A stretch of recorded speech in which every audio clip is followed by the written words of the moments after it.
So I've had a few beers and doing the test run for the title cards. And I feel drunk already. I mean, look at this mess I've made on the second episode marking. This might not have been my best idea. Oh, that's so cold. That's cold. Easily one of the most fun adventures for the gang. Oh god, I'm so drunk. I'm gonna need to subtitle this one. They're on a mission to beat a legendary drinking challenge, where baseball legend Wade Boggs is alleged to have drunk 70 beers on a cross-country flight before successfully playing a game of baseball. I chose what I thought was a really light beer to try and match the style of cans we see on screen, but even these are messing me up big time. I've got the alcohol tolerance of a dormouse. Wait, a dormouse? The fuck's a dormouse? Is that even a real animal? Oh my god, I'm so stupid. I thought a dormouse was like a mouse that lives on a door. Like, but it's not spelt the same. Oh god. If anyone in the gang passes out or taps out, Max strikes them as completely out of the challenge. He takes the job way too seriously, and he gets annoyed with the gang, repeatedly talking about honouring Wade Boggs' memory, even though he is still alive. I'd like to honor his memory. Rest in peace, Wade. Again, he is still alive. Wade Boggs would roll in his grave if he could see your behavior. Wade Boggs is alive. Huh? He lives in Tampa, Florida. He's in his early 50s. Frank and Dennis have a side bet going about who can bang someone on this flight first, with Dennis believing that he's attractive enough for this very pretty lady, who he does a creepy version of Sherlock assessment on. Furthermore, when we hit turbulence earlier, she giggled, telling me she's a bit of a thrill seeker, that it's not a particularly remarkable garment. It's from the J. Crew Spring 2012 collection. But then he ends up sleeping with the trashy lady that he previously saw as beneath him. And I like how the shame of this dirty deed causes him to tap out of the competition. I'd rather stay in this barren wasteland of a state than spend one more minute with that filth. I'll see you back in Philly. Wait, Dennis, don't go.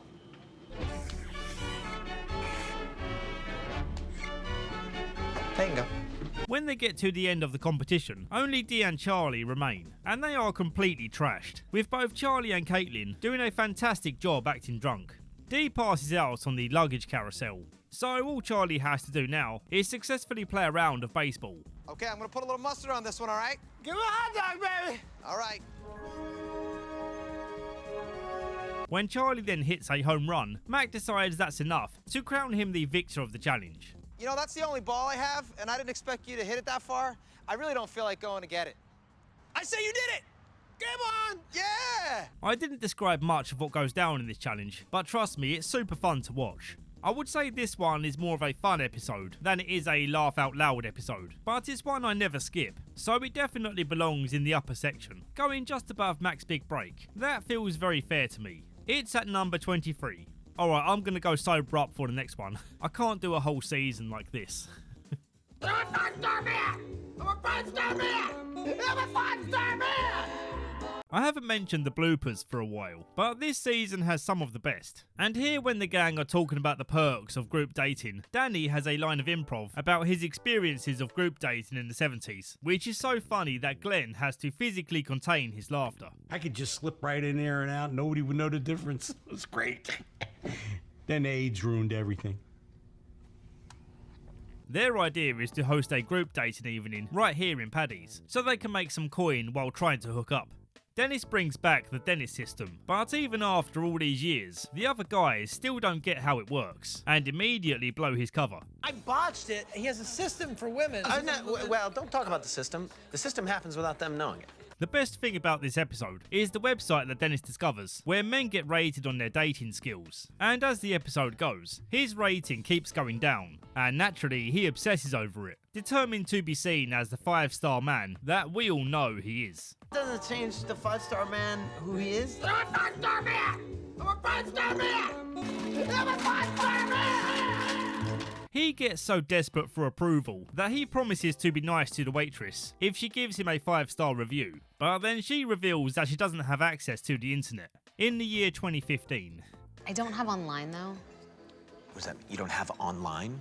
No. You can just go on your phone and do it on your phone. My phone it's so old. Oh my God, that phone is preposterous. Dee's having the opposite problem, where she's getting so many 5-star ratings that she starts to believe that she's a real catch. But it turns out she's getting so many dates because the word spread around town that she's extremely easy to get with. Hey, are you the girl who bangs everybody? No, I'm not the girl. I'm the empowered woman who gives poor ratings to men. Dennis tries to salvage the final group date evening by reminding the gang that it's okay to be their own biggest fan. Other people's approval means nothing. But then Frank shows him that his star rating is now down to 0. It's good, because you're down to 0 stars. Oh, is he? You're down to Oh, is 0. he? I don't Yeah? give a shit about that. Now, you know, Whoa! God damn it! God damn it! You son of a bitch! Ah! It's a very fun episode for me, but it does lack a compelling story, acting as more of a character study. A good character study for sure, but there is something missing here, keeping it from being at the top. Kind of like the gang gets analysed, but I do like that one slightly more, so it's going under that one, at 29. Froggy never did anything wrong. I gotta find Froggy. Froggy! Probably the most fun cold open, where Mac and Charlie come in dancing with a boombox, playing the song Psycho Killer.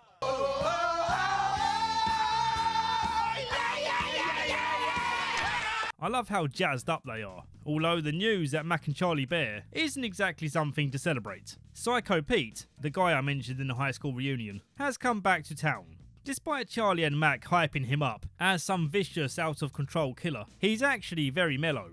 After years of therapy and treatment, he's now just a remorseful guy who very much regrets his past, which isn't very exciting. No, it's like mild-mannered Pete. I'm like boring, Pete. I thought something like this might happen. Did you? I got a plan. Hey, Pete? Yeah. We're gonna go.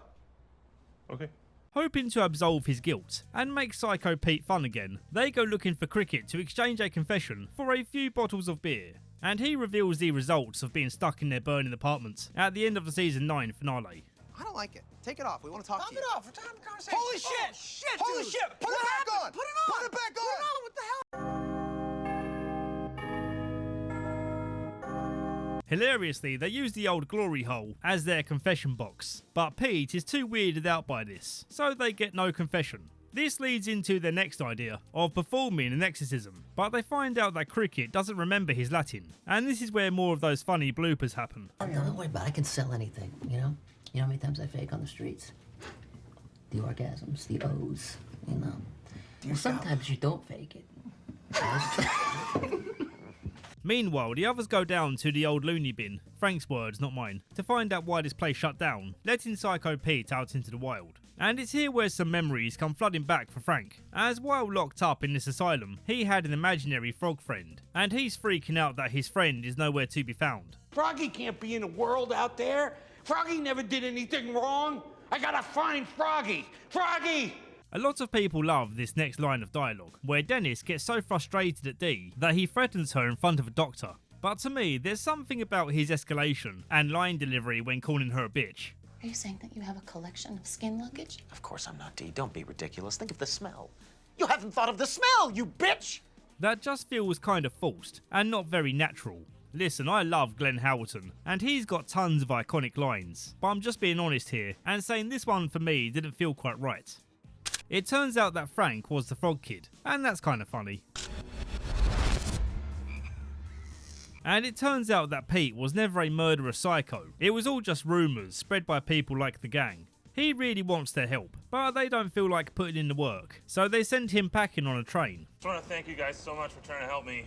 Suppose it could be good to get a fresh start. Yeah, all that. Hey, listen, save the chit chat for the hobos. You got a long trip. This is one of the lowest rated episodes on IMDb, but I couldn't really find many negative comments about it, other than it being a bit too bleak. Which, yeah, it is bleak, but I wouldn't say that it makes it a bad episode, as the gang are fittingly so horrible towards Pete. And it really shines a light on the gang, all being varying levels of sociopaths and needing psychological treatment themselves. Granted, it's not the funniest or most interesting of concepts, but I'm not going to place it at the bottom. For this one, I'm saying 66. Sorry about that, yeah. Do I smell cheese? I'm gonna leave you to it. You do your thing, okay? Oh boy, what an episode. And this one is ranked appropriately on IMDb, currently sitting at number 1. And I can understand why so many people rated it as such. It's extremely well made, and damn funny too. But is it my number 1? Let's find out. Today is health inspection day for Paddy's, a day that Charlie prides himself on, as he's never failed to make them pass inspection. On any other given day, the bar would absolutely fail, and probably get closed down, for the numerous health hazards. But for inspection day, Charlie always goes to work, making sure that everything is covered up. What I do is I block the vents to the furnace, and that fills the basement with dangerous gases, drives the rodents away. I always do it leading up to an inspection. However, this time, the inspectors arrive in a day early, and Charlie's freaking out because the gang are in the midst of a chicken and steak scam. Oh, shit. It's a whole thing that I won't get into because it's not really important. The main focus is how the hell Charlie's going to cover this up in time for the inspection. Now, I could go through the whole journey, showing you every trick and diversion he pulls in order to make this work. But honestly, this whole thing is such pure cinema that there's no real way for me to do it justice in giving you a recap. You just need to see it for yourself. The greatest thing about this episode is when the inspector turns up, and it turns into a mostly one-shot sequence. Sorry about that, yeah. Do I smell cheese? I'm gonna leave you to it. You do your thing, okay? Dennis, heads up. What are these? They're car keys, okay? Just pick the pocket. Go move your car. Now, in one-shot sequences, it's a common tactic to have some moments where the camera gets super close to a wall or a door so that the editors can sneak in a cut if the continuous shot doesn't go well. Having a top shelf experience, and here we go. Welcome! Regardless of any cutting that may have happened, everyone who worked on this did a fantastic job, with Charlie, of course, being the notable performer who absolutely nails it. Here we go. See? Yeah, we blew the power. It's not really environmentally safe to turn it up that high. That's why we never really do it. I should dock you for that one. I'm not gonna. The original music they used too, to accompany Charlie's mission, is also so well done, constantly switching between erratic and whimsical sections to fit what's currently happening. But we're not being graded on that. All right, in you go, in you go. Go ahead, move your valves if you have to. All right. Okay, back off, it's okay. All the while, Charlie has been repeatedly slamming this stall, and as the audience, we're not too sure why at first, until it's revealed that this was his punchline to a prank on Dee. That's how you make a joke stool right there. Ow, Charlie! Did you do that? Yeah, you know what? I think I did. You did it? I did that, yeah. Just an incredible show of talent, and probably one of the easiest recommendations for newcomers to the series. Now, how do I feel about it on my personal rankings? There's no way this one isn't in the top 5. It's better than Mac Day, no questions there. But the Jersey Shore one... oh man, that's tough. After watching Nightman Cometh again, it's just too good, so there's no way Charlie Work's gonna overtake it. Okay, so I've stepped outside of my normal process and conferred with the basement buddies, shout out to Jork and Liam, who gave me some decent rationalisation as to why it belongs above Jersey Shore. And after even more reflection, I'm going to say that I agree, so it's going at number 4. I chose this episode to be the first showcase for how I edit my videos, explaining my process on choosing clips, working with various audio, and my decisions on what editing techniques to use. Done so in kind of a chill sesh, where I talk about other things going on in the YouTube space. If this sort of video sounds fun to you, come check out the Watch Me Edit collection in my links down below. Here's a little sneak peek. I choose particular words to make my hard cuts with the visuals and audio. The word now is like an attention. It's like a. And it's an attention grabbing. It's an attention grabbing word. So that's a good time to make a proper cut straight down the middle with your audio and visual. For newcomers to the series. Now, how do I feel about it on my personal rankings? Members of the club automatically have access to this, but there is also a one-time purchase option. What do you mean it's not the same kind of cream pie? Really do not care for this one. It stinks worse than the Fish Factory, who they believe to be spying on Paddy's. Alright, it doesn't stink that bad. I am being a bit dramatic to be a YouTube funny man. There's no real payoff to their suspicion. The Fish Factory is just a fish factory. They don't even know who the gang are. You chop fish, whole gut, totally. If it wasn't for the restaurant scenes with the waiter, this episode would be catastrophically low on my list of rankings. This is the first time the gang act, as if they've never seen the waiter before, and he has a hard time believing them. A scalding hot plate of spaghetti filling in my face. I'm to remember every man I've seen fall into a plate of spaghetti? This becomes a reoccurring joke throughout the show.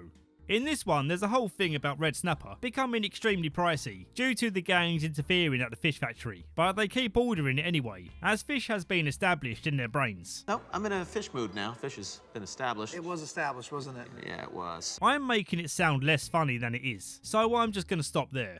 The more straightforward joke to explain is that while spying on Mac, Charlie and Frank see that he's been looking up the baked confectionery known as cream pies. But obviously he's not been browsing the menu at Wenzel's. So when Charlie tries to insert himself in their plans on why he should be involved in the making of cream pies, there's a huge misunderstanding. I like cream pies as much as the next guy. Oh, don't say it out loud. You've tasted yours? Of course I have, haven't you? No. I've tasted mine. I didn't like it. I've tasted mine, yeah. So yeah, some funny parts, but this episode for me is just conceptually quite boring. It's low on my list, going at number 85. I am untethered and my rage knows no bounds! This episode has so little to do with the gang missing a boat, and it sounds like that should be a bad thing, but this episode is so special that this detail doesn't really matter. I would say this is one of the most underappreciated episodes, and I am giddy with excitement to show you why.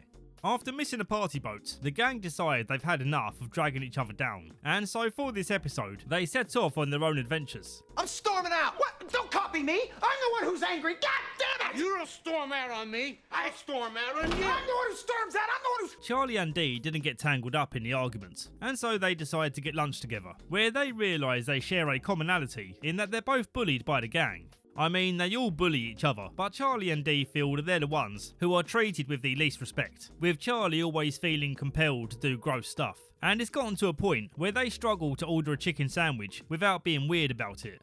I would like... I'm sorry, I would like a chicken sandwich, please. Okay, and you? Beak! No. Regular chicken sandwich. The two end up bonding, being able to do what they want without fear of judgment by the gang. And even when Dennis does judge them, they feel empowered having each other's back. Anger, bubbling like a pot. Getting hot.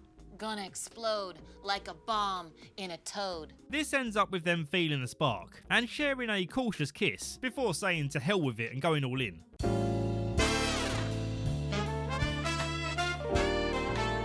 It's alarming how many down bad for Charlie people there are on the lesser known TV version of Letterboxd called Serialized. Come follow me on there.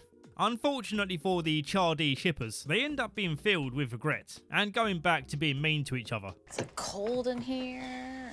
I'm not a thermostat. Oh, okay, I'm sorry. Honestly, it's a real shame. These two are kind of perfect for each other.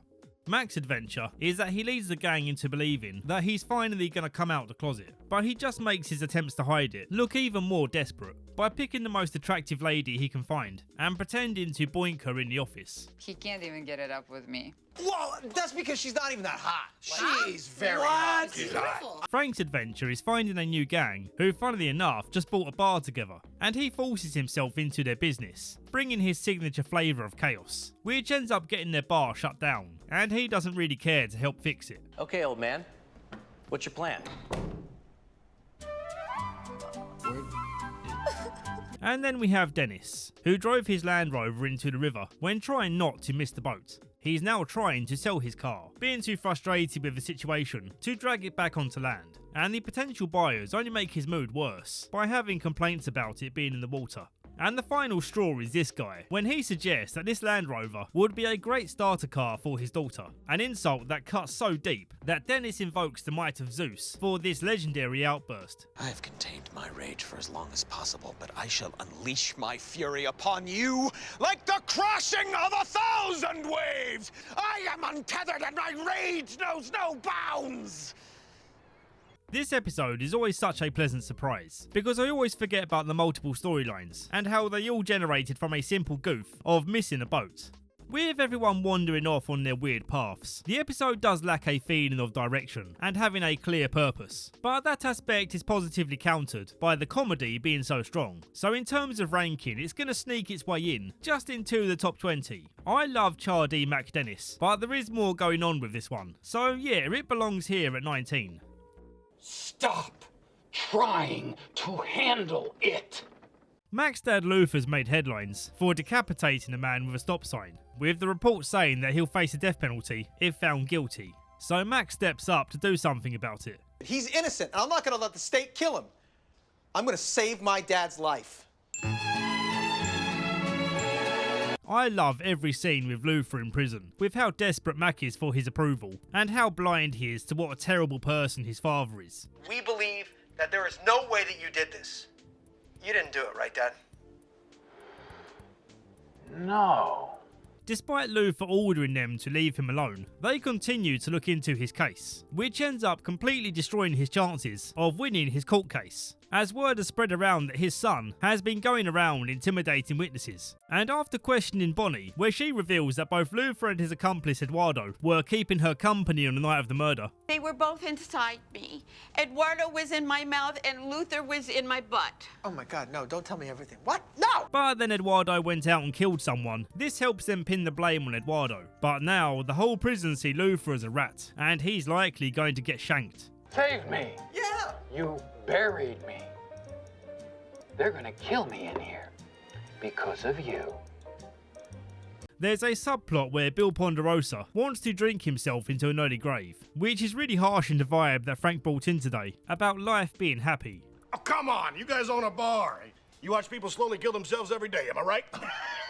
As the gang don't want him dying in their bar, they visit the Ponderosa household to see if they want to help save his life. Maureen is turning herself into a cat now. Maybe you could get some fur. Oh, I like that idea. What are you talking? No. Do you think you could do a tail? I don't see why I couldn't do a tail. Don't, no. And the rest of Bill's family are also messed up due to his degeneracy, and they're quite glad to learn that he's planning on drinking himself into oblivion. If he dies, we get money. When I get my money, I want to buy a new cell phone. I'm gonna buy a gun because I'm the man of the house. Oh, shit, no. He initially offers to take the fall for Eduardo, but then he takes another look at the shirt Frank gave him and realises that yeah, life is happy, and he wants to live again. I like the Luther plotline, but I don't really care for Bill's plotline. Bill is quite funny in this one, but his story is just too depressing for me to enjoy. I know that's kind of the point, but it's just not for me. It's very similar to how I feel about the Spies episode, with that one being a little funnier. So this one's just under it, at 87. Nightman. Don't know what that is. Just don't know what it is. What is happening? An absolute classic. The gang goes on the game show Family Fight, which is the fictional version of Family Feud and the American version of Family Fortunes. And I don't understand why we had the audacity to change the name after stealing it from the Americans. Sorry about that, guys. I hope you can forgive us. You already know going in that the gang are going to turn this game show into a shit show, and even before the show begins, they show how uncivilized they are when meeting the other family. And we are the Barretts. Oh, okay. The host of Family Fight is played by Keegan-Michael Key, who in recent years has become one of my favourite comedy actors. And then, of course, the director and the DP are going, do it even slower. And Ryan's like, don't do it slower, or we're never going to get the scene done. And he absolutely smashes this guest role. Way more information than we needed, but show me toe knife. Surprisingly, Frank actually gives a good answer as to what animals we eat, but don't eat us. But then, true to his character, he gets gross about it. I've seen many pigs eat many men. It was a bloodbath. Yeah, well, okay, we can't do that. Dee gets crass with her answers, going for a comedic angle. And Max straight up doesn't understand how the game works, as he keeps trying to call out the answer when it's supposed to be the host. There's not a single moment that passes without something funny for me to mention, so I may be upsetting you here by not mentioning your favourite moment. As a slight negative, I get an awfully familiar feeling when we discover that Charlie was part of the survey, and his bad answers end up saving them the round. Doesn't eat us, that's easy. A dragon! Show me dragon!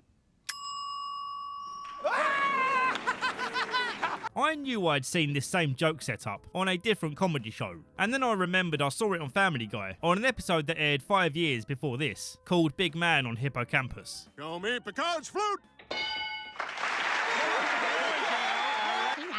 I was in the survey. So I was kind of bummed out realising that it's not much of an original joke. I'm not going to accuse Sonny of stealing the joke, but still for me, this feeling I have makes a slight blemish on an otherwise shiny and well polished episode. One moment that always gets me is Dee being too enthusiastic and breaking the buzzer. You got hands made of ambles? You want me to answer that or answer the... In the end, the game relies on Dennis to give just one good answer, but he can't get over his irritation of the wrong answer buzzer. And when it keeps sounding, he curls up on the floor and begins sobbing. You won't air this right? Oh, no, we definitely If it air it. We just goes always air it, no wrong. matter what we air it. But That's this how we looks do it, my so friend. wrong. Good night, everybody. This Thanks for doesn't joining us here on represent me. Family Fight. There is too much to mention, and I've waffled on long enough about this one. It's one of my personal go-to episodes, so it's definitely going near the top. But as special as it is to me, I know in my heart that it's not as good as Flowers for Charlie, so it won't be surpassing that. Going at number 8.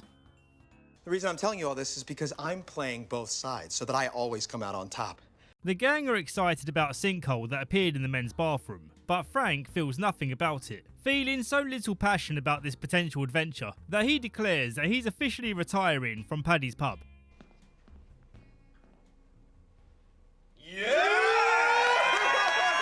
As you just saw, the gang are very happy, as Frank retiring means he'll be giving up his shares, allowing either Charlie or Dennis and Dee to take over the throne, depending on who has the bigger claim to the throne, with Mac constantly switching sides based on who sounds like they have the better claim, which gives us this classic line. The reason I'm telling you all this is because I'm playing both sides so that I always come out on top.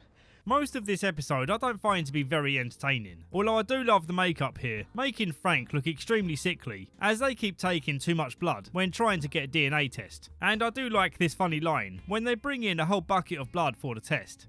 There's traces of more than 4 individuals in here, and at least 1 animal. Was there blood in the bucket before? It is a blood bucket, so yeah, there was old blood. Yeah, no, I didn't come here to get sassed. Dennis tries tricking Frank into believing that he has a long-lost son called Frankito, a deal he made with some rando he found, who looks like a Mexican Frank, where Dennis will take some of the inheritance as a finder's fee. But this plan backfires when Frank feels inspired to unretire and run the business alongside his new son. I have my son to rule with me. No, you don't. Because Frankito's not your son. I made it all up. What? How? I don't dislike this one, but it doesn't measure up to many of the others. Sitting around some others that I don't hate, but feel that they're missing something. When compared to Sweet D Has a Heart Attack, this one falls just short of it, going at 75. Okay. You wanna? Yeah, I'll go. D, where do my feet go? Oh, it doesn't matter. D, his feet? It doesn't make a goddamn difference. Dee's apartment is overrun by a new club called Ass Kickers United, and it turns out that Dennis started this club to drive a cult-like mentality where it will stop Mac from eating his Thin Mints. Dee says that she won't blow Dennis's cover so long as he writes the next newsletter to include fixing apartments as the next mission, desperate for them to move out of her apartment. Please, no, come on, you guys, get out of here! Get out! Hold on, I like that one. She gets too impatient for Dennis's plan and takes over writing the next newsletter, where she instates a new rule that women are now mandatory in the club. And Mac, with his hatred of women, means that he calls quits. I'm gonna go. I'm just gonna go. You're just gonna go? I mean... We have a guest appearance of Dak Shepard, who I'm pretty sure plays an idiot in every role he's in, and he does it well, I'd say. It tastes like paint. Yeah, those are paint chips there, pal. These aren't. Yeah. Oh, they're delicious. Yeah, that's a good paint. The highlight of the episode for me is Dee bringing back her stress tester from her pyramid scheme, and they bring back the joke about the feet placement. Where did my feet go? D, his feet? It doesn't make a goddamn difference. But the funniest line is after Charlie admits that he feels guilty about eating a toad, Dak Shepard comes in with his own admission. I ate a toad, Oh, too. God. Really? I did. There are some good moments, and I do like how it ends with their apartment, which just got fixed, being set on fire again as part of the cult's ritual. Good luck, JoJo! But overall, it's not the most amazing season finale. There's just something about it that I don't find to be constantly engaging, which gives off similar vibes, but slightly worse vibes, than the previous Thanksgiving finale. And when compared to the others around the same area, I feel it belongs right here at 63. Let's take a look at the ranking list so far, reminding you all where episodes are, as I sit here regretting chugging so many beers in such quick succession. I'll take this opportunity to ask that if you're enjoying my rankings so far, please drop me a like, or comment with your favourite episode so far, or scold my decision on the rankings. Either way, you know I'm going to heart your comments, as I appreciate you stopping by. As the list is still scrolling, enjoy some music instead of my yapping.